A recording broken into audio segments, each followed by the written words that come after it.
महाविद्यालय सीमा निर्धारण पाचेरी और नूतन गृह पर धामनगर कॉलेज परिसर में उच्च शिक्षा मंत्री सूर्यवंशी सूरज ओडिया भाषा साहित्य और संस्कृति विभाग ओडिशा सरकार प्रकल्पर शुभ भित्तिप्रस्तर उद्घाटन करिसेंति। प्रारंभ में उच्च शिक्षा मंत्री महाविद्यालय प्रतिष्ठाता हृदानंद मल्लिक प्रतिमूर्ति में पुष्पमाल्य अर्पण और प्रदीप प्रज्वलन पूर्वक कार्यक्रम शुभारंभ करथिले। एही कार्यक्रम में भद्रक जिलापाल श्रीजुक्त दिलीप राउतराय और धामनगर महाविद्यालय परिचालना कमिटीर सभापति श्रीजुक्त निराकार मिश्र तहसीलदार दीपक दास प्रमुख उपस्थित थिले।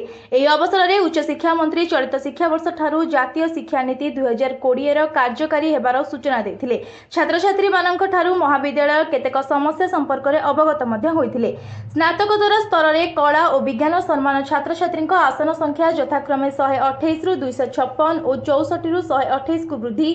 नूतन स्नातक विभाग यथा इंग्राजी उर्दू शिक्षा दर्शन संस्कृत और कंप्यूटर साइंस और स्नातकोत्तर विभाग खोलिबा। महाविद्यालय परिसर को संपूर्ण सीसी कैमेरा अधीन रखू। महाविद्यालय परिसर को वाईफाई कैंपस करबा। महाविद्यालय अन्य विभाग गुड़िकरे खाली पड़िथिबा अध्यापक अध्यापिका पदवी पूरण करबा। ई लाइब्रेरी स्थापन अवस्थापित नुआ जीआईए अध्यापक अध्यापिका ईपीएफ समस्यार स्थायी समाधान। महाविद्यालय जमी 10.31 एकर पट्टा हस्तांतर करबा। महाविद्यालय परिसरभुक्त रास्तार आलोकीकरण प्रभृति संक्रांत एक अनुरोध पत्र कॉलेज अध्यक्ष अजय कुमार बेज मंत्री को प्रदान करथिले।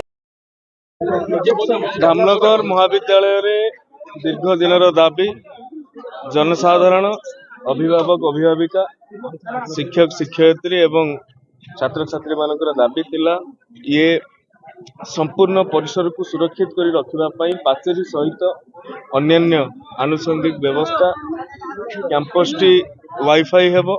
पिला माने तार आवश्यकता पिला मानकर रहितिला ए वाईफाई फैसिलिटी भी मध्य पिला माने सदुपयोग करिवे।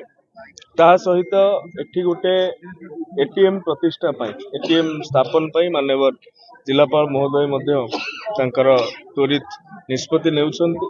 ता सहित आलोकीकरण एवं जो अन्य आनुषंगिक आवश्यकता को पूरण करने उच्च शिक्षा विभाग तरफ 5 कोटी टंका प्रदान करा जायछि धामनगर महाविद्यालय। तेणु निश्चित भाव में ये सहज समाधान पाई आंतरिक प्रतिश्रुति मध्य प्रदान करिसेंति सूर्यवंशी सूरज। डॉक्टर समीर कुमार हुई, प्रदीप कुमार राय, सरोज कुमार पंडा, संजय कुमार पंडा, सदीप कुमार घोष, स्मरणिका प्रधान, आशीष कुमार स्वाई, डॉक्टर प्रशांत कुमार परिडा कार्यक्रम को परिचालना करथिले। धामनगरु प्रदीप महापात्रଙ୍କ रिपोर्ट स्वतंत्र ओडिशा लाइव।